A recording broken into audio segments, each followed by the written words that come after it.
ನಮಸ್ಕಾರ. ಈ ದಿನದ ಪ್ರಮುಖ ಮುಖ್ಯಾಂಶಗಳು. ಸಿಡಿಲು ಬಡಿದು 3 ಸಾವು. ಬೆಳಗಾವಿ ಜಿಲ್ಲೆಯ ಮನೆಗಳ ಚಾವಣಿ ಧಕ್ಕೆ. ಕಲಬುರಗಿ ಜಿಲ್ಲೆಯಲ್ಲಿ ಕಲ್ಯಾಣ ಮಂಟಪಕ್ಕೆ ಹಾನಿ. ರಾಜ್ಯಕ್ಕೂ ಬಂತು ಎಸ್ಐಆರ್. ಇದೇ 20ರಿಂದ ಎಸ್ಐಆರ್ ಶುರು. ಚುನಾವಣಾ ಆಯೋಗದ ಆದೇಶ. 140 ದಿನಗಳಲ್ಲಿ ಪರಿಷ್ಕರಣೆ ಪೂರ್ಣ. ಬಸ್ನಲ್ಲಿ ಮಹಿಳೆಯ ಮೇಲೆ ಸಾಮೂಹಿಕ ಅತ್ಯಾಚಾರ. ದೆಹಲಿಯ ರಾಣಿಬಾಗ್ ಪ್ರದೇಶದಲ್ಲಿ ಘಟನೆ. ಸಂತ್ರಸ್ತೆ ಮಹಿಳೆಯ ಹೇಳಿಕೆ ಆಧರಿಸಿ ಹಲವು ಆರೋಪಿಗಳ ಮೇಲೆ ಎಫ್ಐಆರ್.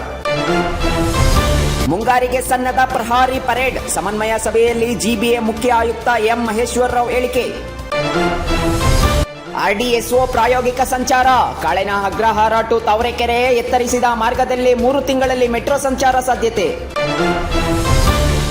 ಸತೀಶನ್ ಕೇರಳಂ ಸಿಎಂ. ರಾಜ್ಯಪಾಲರ ಭೇಟಿಯಾಗಿ ಸರ್ಕಾರ ರಚನೆಗೆ ಹಕ್ಕು ಮಂಡನೆ. ವೇಣುಗೋಪಾಲ್ ರಮೇಶ್ ಚೆನ್ನತಿಲಾಗೆ ವಲಯದ ಅದೃಷ್ಟ. ನೈಸರ್ಗಿಕ ಕೃಷಿಗೆ ಉತ್ತೇಜನ ಅಗತ್ಯ. ಬೆಂಗಳೂರು ಕೃಷಿ ವಿಶ್ವವಿದ್ಯಾಲಯದ 60ನೇ ಘಟಿಕೋತ್ಸವದಲ್ಲಿ ರಾಜ್ಯಪಾಲ ಹೇಳಿಕೆ.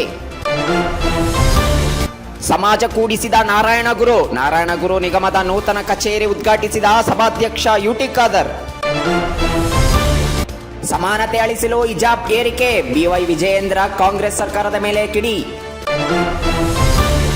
ಅಪಹರಿಸಿ ಅತ್ಯಾಚಾರ ಎಸಗುವ ಬೆದರಿಕೆ. ಗೂಗಲ್ ಪೇ ಮೂಲಕ ಬೆದರಿಕೆ ಸಂದೇಶ. ರ್ಯಾಪಿಡೋ ಬೈಕ್ ಸವಾರನ ವಿರುದ್ಧ ಎಫ್ಐಆರ್ ದಾಖಲು. ಮನೆ ಗಣತಿ ಪೂರ್ಣಗೊಳಿಸಿದ ಜಿಬಿಎ. ಬೀಗ ಹಾಕಿರುವ ಮನೆಗಳಿಗೆ ಕೊನೆ ದಿನ ಮತ್ತೊಮ್ಮೆ ಭೇಟಿ. ಜಿಬಿಎ ಕಂದಾಯ ಅಧಿಕಾರಿ ಮುನೀಶ್ ಮೊಗ್ದಿಲ್ ಹೇಳಿಕೆ. ಹೈಕೋರ್ಟ್ ಮಧ್ಯಂತರ ತಡೆ. ಟಿಎನ್ ಸೀತಾರಾಮನ್ ವಿರುದ್ಧ ಕ್ರಿಮಿನಲ್ ಪ್ರಕರಣ ಕುರಿತು.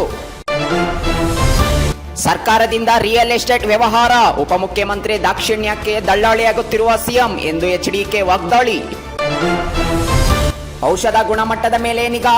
ಔಷಧ ಆಡಳಿತ ಇಲಾಖೆ ಸಿದ್ಧಪಡಿಸಿದ ಪೋರ್ಟಲ್ಗೆ ಆರೋಗ್ಯ ಸಚಿವ ದಿನೇಶ್ ಗುಂಡೂರಾವ್ ಚಾಲನೆ.